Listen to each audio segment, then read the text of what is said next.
Hello student, তোমরা যারা ক্যালকাটা ইউনিভার্সিটির আন্ডারে প্রথম সেমিস্টারের ছাত্রছাত্রী আছো, তোমাদের জন্য আজকের ক্লাসটা খুবই গুরুত্বপূর্ণ। এখন তোমাদের এইসি ইংলিশ অর্থাৎ কম্পালসারি ইংলিশ সাবজেক্টের ক্লাস আছে।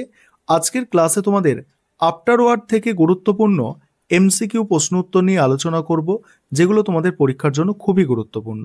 আর প্রশ্ন উত্তরগুলো যেভাবে সাজানো হয়েছে দেখো, তোমাদের পড়তে অনেকই সুবিধা হবে, কারণ এখানে পাশে পাশে বাংলাগুলো লিখে দেওয়া হয়েছে যাতে তোমাদের বুঝতে সুবিধা হয়। যেমন প্রথম প্রশ্নটাই তোমরা দেখে নাও যে when the present had latched in postern, অর্থাৎ যখন বর্তমান তার পশ্চাৎ দরজা বন্ধ করে, what does the speaker mean to say, মানে এখানে বক্তা কি বোঝাতে চেয়েছেন। অ্যান্সারটা হবে দেখো অপশান এ হচ্ছে অ্যান্সার, যখন তিনি মারা যান। হোয়েন হি ডাই, যখন তিনি মারা যান, সেটা বোঝাতে চেয়েছেন। তারপর দ্বিতীয় প্রশ্ন হচ্ছে, বলছে হুইচ হুইচ বলছে in which month does the speaker think of his date in the first stanza of the poem, অর্থাৎ কবিতার প্রথম স্তবকে কোন মাসে বক্তা তার মৃত্যুর কথা ভাবেন। উত্তর হচ্ছে অপশান এ, অর্থাৎ মে মাসে। তারপর পরের প্রশ্ন দেখো, পরের প্রশ্ন আছে হুইচ ন্যাচারাল অ্যাক্টিভিটি, বলছে মে মাসে বক্তা কোন প্রাকৃতিক ক্রিয়ার বিবরণ দেয়। Does the speaker describe in the month of May. অ্যান্সারটা দেখো 3 নম্বর প্রশ্নের অ্যান্সার হচ্ছে অপশান বি, অর্থাৎ ফ্লিপিং অফ লিভস, অর্থাৎ পাতা কাঁপা। তারপরে প্রশ্ন দেখো, পরের প্রশ্ন আছে যে বক্তা মে মাসে সবুজ পাতাকে কিসের সাথে তুলনা করেছে। What does the speaker compare the green leaves of May to, মানে কোন, দেখো এখানে বলছে কিসের সাথে তুলনা করেছে। পরের প্রশ্ন উত্তরগুলো দেখে নাও। তবে একটা বিষয় প্রথমেই বলে নিই, আমি ইংলিশ বিষয়ের টিচার নই, সেই কারণে আমার প্রোনাউন্সিয়েশন দু একটা উল্টোপাল্টা হতে পারে, সেক্ষেত্রে তোমাদের একটু কম্প্রোমাইজ করতে হবে। যদি কম্প্রোমাইজ করতে পারো তাহলে ক্লাসটা তোমরা দেখো। আর আশা রাখি এখান থেকে তোমরা অতি অবশ্যই পরীক্ষায় কমন পাবে, এতে কোনো কিন্তু সন্দেহ নেই। তোমাদের জন্য মানে সব থেকে গুরুত্বপূর্ণ প্রশ্নগুলোই এখানে বাছাই করে রাখা হয়েছে। তারপর দেখো পরের প্রশ্ন কি আছে, দেখো how does the speaker wish to remember by neighbours in the first answer, অর্থাৎ প্রথম স্তবকে বক্তা চান তার প্রতিবেশী তাকে কিভাবে স্মরণ করুন। অপশান ডি এক্ষেত্রে সঠিক অ্যান্সার, অর্থাৎ বসন্তের প্রকৃতির সূক্ষ্ম পর্যবেক্ষক। পরের প্রশ্ন আছে দেখো which time of the day does speaker speak in the second stanza of the poem. 6 দাগের যে প্রশ্নটা আছে, 6 দাগের প্রশ্ন, সঠিক অ্যান্সার হচ্ছে দেখো এখানে সঠিক অ্যান্সার হচ্ছে অপশান ডি, অর্থাৎ গোধূলি। ঠিক আছে, কবিতার দ্বিতীয় স্তবকে বক্তা মানে দিনের কোন সময়ের কথা বলেছেন, গোধূলির সময়ের কথা বলেছেন। 7 নম্বর প্রশ্ন, দ্বিতীয় স্তবকে রাতের বাজপাখি কিভাবে অবতরণ করে। বলছে how does the night hawk descend in the second stanza. এখানে অপশান সি হচ্ছে সঠিক অ্যান্সার, অর্থাৎ চোখের পাতার পালকের মতো নিঃশব্দে। ঠিক আছে, as silently as in eyelet blink. এবার 8 নম্বর প্রশ্ন কি আছে দেখো, 8 নম্বর প্রশ্ন আছে রাতের বাজপাখি কোথায় বসে।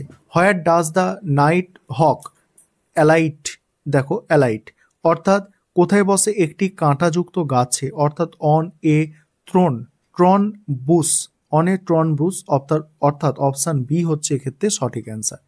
এবার 9 নম্বর প্রশ্ন কি আছে দেখো, 9 নম্বর প্রশ্ন আছে what may a gazer think of the speaker in the second stanza. এখানে মানেটা বলতে চাওয়া হচ্ছে যে দ্বিতীয় স্তবকে একজন দর্শক বক্তার সম্পর্কে কি ভাবতে পারেন। অ্যান্সারটা দেখো, অ্যান্সারটা হচ্ছে এখানে অপশান এ সঠিক অ্যান্সার, অর্থাৎ এখানে অপশান এ রাতের বাজপাখির উড্ডয়ন বক্তার কাছে পরিচিত দৃশ্য ছিল। তারপরের প্রশ্ন কি আছে দেখো, পরের প্রশ্ন 10 দাগের প্রশ্ন কি আছে দেখো, 10 দাগের প্রশ্ন কবিতার তৃতীয় স্তবকে বক্তা কোন ঋতু এবং দিনের কোন সময়ে মৃত্যুর কথা ভাবেন। Which season and time of the day does the speaker think of dying in the third stanza of the poem. এখানে কোন, দেখো আনসারটা সঠিক হবে অপশান সি সঠিক অ্যান্সার, উষ্ণ গ্রীষ্মের রাতে, অর্থাৎ ওয়ার্ম সামার নাইট। তারপরে প্রশ্ন আছে 11 দাগের প্রশ্ন কি দেখো, 11 দাগের প্রশ্নে বলা হচ্ছে তৃতীয় স্তবকে বক্তা কোন প্রাণীর কথা ভাবেন, প্রাণীটি কি করে। বলছে which animal does the speaker think of in the third stanza, what does the animal do. অ্যান্সারটা দেখো এখানে অপশান বি সঠিক অ্যান্সার হবে, অর্থাৎ কাঁটাযুক্ত শুয়োর গোপনে চলাফেরা করে। ঠিক আছে, কাঁটাযুক্ত শুয়োর গোপনে চলাফেরা করে, মানে হ্যাডক ট্রাভেলিং সিক্রেটলি। পরের প্রশ্ন দেখো 12 নম্বর প্রশ্ন। 12 নম্বর প্রশ্নে বলা হচ্ছে রাতের বাজপাখির অবতরণ বক্তার উত্তরাধিকারী মনে কোন স্মৃতি জাগিয়ে তোলে। বলছে what memory of the speaker does descent of the night hawk দেখো elicit in the mind of his survivor. এখানে অপশান দেখো অপশান ডি সঠিক অ্যান্সার, অর্থাৎ নিরীহ প্রাণীদের রক্ষক। ঠিক আছে, পরের প্রশ্ন কি আছে, পরের 13 দাগের প্রশ্ন। 13 দাগের প্রশ্ন হচ্ছে তৃতীয় স্তবকে একজন ব্যক্তি বক্তার সম্পর্কে কি মন্তব্য করেন, what does the person comment about the speaker in the third stanza. এখানে অপশান দেখো অপশান এ সঠিক অ্যান্সার হবে, অর্থাৎ বক্তা নিরীহ প্রাণীদের জন্য বেশ কিছু করতে পারেনি। ঠিক আছে, the speaker could not do much for innocent animal. পরের প্রশ্ন আছে দেখো বক্তা কল্পনা করেন যে তার মৃত্যুর খবর শুনে তার প্রতিবেশীরা কি করবে। বলছে what does the speaker imagine his neighbours doing আপন হিয়ারিং অফ হিজ ডেথ। এখানে অপশান বি সঠিক অ্যান্সার, অর্থাৎ ভয়ে মানে না, তারা তারায় ভরা শীতের আকাশ দেখবে। অপশানটা বি কি আছে দেখো, বলছে watch the star laden winter sky. 15 দাগের প্রশ্ন চতুর্থ স্তবকে বক্তা চান তার প্রতিবেশীরা তাকে কিভাবে স্মরণ করুক। দেখো অর্থাৎ how does the speaker wish his neighbours to remember his in the fourth stanza. এখানে অপশান এ সঠিক অ্যান্সার, অর্থাৎ একজন যিনি রহস্য ভালোবাসতেন, অ্যাজ সামওয়ান হু দেখো অ্যাডমায়ার মিস্টোরিস।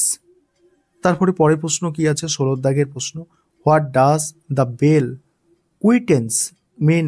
এখানে কুইটেন্স শব্দটির মানে কি, কুইটেন্স মিনস অর্থাৎ কুইটেন্স শব্দটির মানে। এখানে অপশান এ সঠিক অ্যান্সার, যখন কেউ মারা যায় তখন চার্চে বাজানো ঘন্টা, বেল দ্যাট দেখো tolled a church at a church when person die. তারপরে দেখো পরে 17 দাগের প্রশ্ন কি আছে, 17 দাগের প্রশ্ন আছে যে পঞ্চম স্তবকে কুইটেন্স ঘন্টাটি কোথায় শোনা যায়, in the fifth stanza where in the bell of quittance heard. Option C সঠিক অ্যান্সার, এখানে বক্তার মৃত্যুর পরে অন্ধকারে। তারপরে দেখো পরের প্রশ্ন 18 দাগের প্রশ্ন। 18 দাগের প্রশ্ন হচ্ছে পঞ্চম স্তবকে বয়ে যাওয়া হাওয়া ঘন্টার শব্দকে কিভাবে প্রভাবিত করে। বলছে how does passing breeze impact the ringing of the bell in the fifth stanza of the poem. এখানে অপশান এ সঠিক অ্যান্সার, ঘন্টার শব্দ থামিয়ে দেয়, পুসেস দ্য রিঙ্গিং। তারপরে দেখো পরের প্রশ্ন আছে শেষ স্তবকে বক্তা চান তার কাছের মানুষরা তাকে কিভাবে স্মরণ করুক, how does the speaker wish near and dear ones remember him in the final stanza. এখানে অপশান দেখো অপশান সি সঠিক অ্যান্সার, একজন যিনি বাতাসের প্রভাবে ঘন্টার শব্দ পরিবর্তন লক্ষ্য করতেন। বলছে as someone who notice the impact of the breeze on the ringing bell. তারপরের প্রশ্ন কি আছে দেখো, পরের প্রশ্ন কবিতার পরিবেশ বা প্রেক্ষাপট কি, what is the setting of the poem. এখানে খুবই গুরুত্বপূর্ণ এই প্রশ্নটা, অপশান ডি সঠিক অ্যান্সার। বলছে দেখো একটি শান্ত ইংরেজি গ্রামাঞ্চল। ঠিক আছে, অর্থাৎ এ দেখো সেন ইংলিশ কান্ট্রিসাইড। পরের প্রশ্ন, যদিও কবিতাটি মৃত্যুকে কেন্দ্র করে হার্ডি কখনো সরাসরি এই শব্দটি ব্যবহার করেনি, তিনি কিভাবে মৃত্যুকে উল্লেখ করেছে, অর্থাৎ how does he refer death in the poem, Hardy কিভাবে সেটাকে উল্লেখ করেছেন দেখো এখানে। এখানে উত্তরটা আছে অপশান এ, অর্থাৎ ইউফেমিজম, অর্থাৎ তিনি বিভিন্নভাবে বোঝানোর জন্য অন্য শব্দ ব্যবহার করেছেন। এবং শেষ প্রশ্ন যেটা আছে দেখো, শেষ প্রশ্ন আছে যে হোয়াট ডাজ দ্য টাইটেল, বলছে what does the title word of the poem afterward refer to, afterward শব্দটিকে কি বোঝায়, আফটারওয়ার্ড মানে শব্দটি দ্বারা কি বোঝায়। অপশান বি সঠিক অ্যান্সার, বক্তার মৃত্যুর পরের সময়। বলছে time after the speaker death. এই ছিল তোমাদের গুরুত্বপূর্ণ 22টা প্রশ্ন উত্তর। এখান থেকে তোমরা অবশ্যই কমন পাবে। আর যাদের স্টাডি মেটেরিয়াল পারচেস করার দরকার আছে তোমরা নিচে স্ক্রিনে দেওয়া নম্বরে যোগাযোগ করবে।